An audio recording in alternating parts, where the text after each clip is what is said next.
मामा आज दादांच्या स्मृतीस्थळाचं दर्शन घेतलं आणि खरं तर अजितदादांचा आज वाढदिवस आहे, मात्र अजितदादा आपल्यामध्ये आहेत नाही, तुम्ही स्मृतीस्थळाचं दर्शन घेतलं, काय भावना आहे? भावना एकच आहे, आज दादांचा वाढदिवस आहे आणि दादांच्या वाढदिवसाच्या निमित्तानं दादांना शुभेच्छा देताना, दादांना अभिवादन करण्याची, दादांची जयंती साजरी करण्याची वेळ आमच्यावरती कधी येईल अशी कधीही मनाला वाटलं नव्हतं. परंतु आज आमच्या सगळेच इंदापूरचे सगळेच पदाधिकारी, आपल्या सर्वांना माहिती आहे की दादांचं इंदापूरकरांवरती किती प्रेम होतं. दादांनी बारामती नंतर सगळ्या राज्यामध्ये सगळ्यात जास्त प्रेम कुठल्या तालुक्यावरती केलं ते इंदापूर तालुक्यावरती केलं.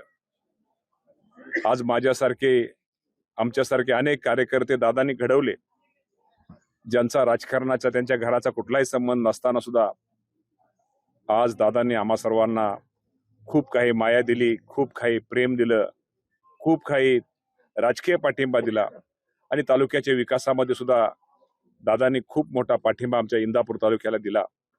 आणि आज दादांनाही त्याची कल्पना आम्हा सर्वांना निश्चित प्रकारे दादा हे सर्वांचे राज्याचे नेते होते, शेतकऱ्यांचे नेते होते.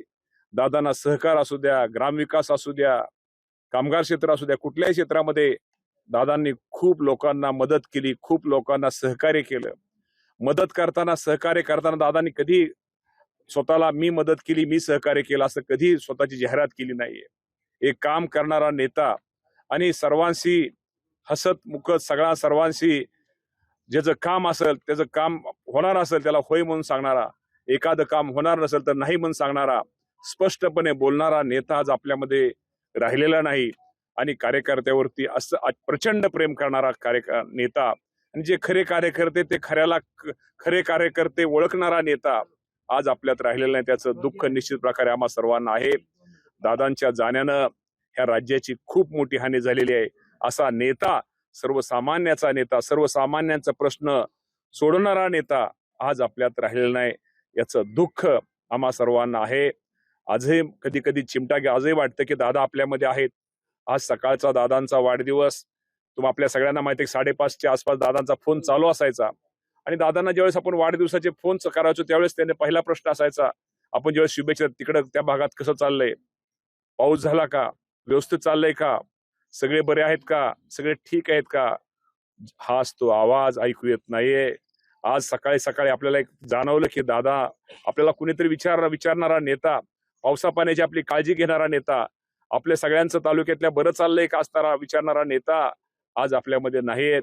त्यामुळं आज दादांची आम्हा सर्वांना खूप आठवण आली. त्यामुळे आमचे सगळेच इंदापूरचे सगळेच कार्यकर्ते, आमचे आप्पासाहेब जगदाळे असतील, पक्षाचे आमचे अध्यक्ष कोकाटे साहेब असतील, सभापती असतील, आमचे नगराध्यक्ष, उपनगराध्यक्ष, उपसभापती, आमच्या जिल्हा परिषदेचे सगळे सदस्य, पंचायत समिती सगळे सदस्य, सगळे पक्षाचे आजी माजी पदाधिकारी आज दादांच्या या स्मृतीस्थळाला एक अभिवादन करण्यासाठी आज आम्ही सगळेजण इथं हजर आहोत.